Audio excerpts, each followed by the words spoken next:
Oh, making Zinger Chicken at home? Don't worry, it's way easier than KFC wants you to believe. The juiciest, crispiest bite you've ever had is just a few steps away. Let me spill the not-so-secret recipe. First, we need boneless chicken fillets. Thigh or breast? Totally your call, but thighs stay juicier.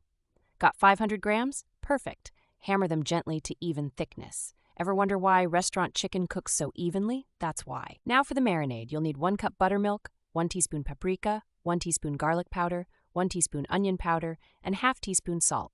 Mix it up, dunk those fillets, and let them bathe for at least 2 hours. Pro tip, overnight marination equals flavor explosion. Let's talk coating. In one shallow bowl, whisk 2 eggs with a splash of water. In another, mix 1 cup all-purpose flour, ½ cup cornstarch, 1 teaspoon paprika, 1 teaspoon garlic powder, and 1 teaspoon salt. That's your crispy magic. Here's the pain point. Dry, hard coating can ruin good chicken. The trick? Double dipping. Dip your marinated chicken in flour, then egg, then flour again. That triple bond of texture? Oh, you'll see and taste. Heat up your oil, about 2 inches deep in a pan. Medium-high heat is key.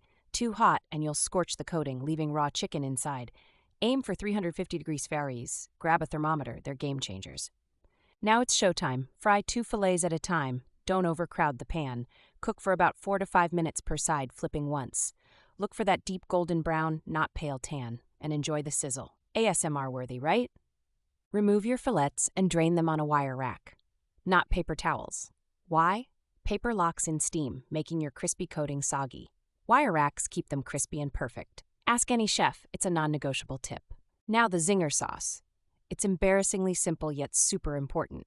Mix ½ cup mayo, 2 tablespoons ketchup, and 1 tablespoon hot sauce. Done. It's creamy, tangy, and brings the zing to your zinger. Let's assemble. Toast a sesame seed bun. Toasting matters, trust me. Slather Zinger sauce on both halves. Add shredded lettuce, your crispy chicken, maybe even a slice of cheese, and crown it with the bun top. Sit down or don't, who am I to judge? Take a bite. That crunch, that juicy center, that little kick of spice, it's bliss. And yes, you made that. From scratch, eat your heart out, Colonel Sanders. This isn't just food, it's therapy. The process, the smell, that first bite, it's an experience. And honestly, once you've nailed it, you'll wonder why Zinger Chicken felt fancy. It doesn't. It's just good.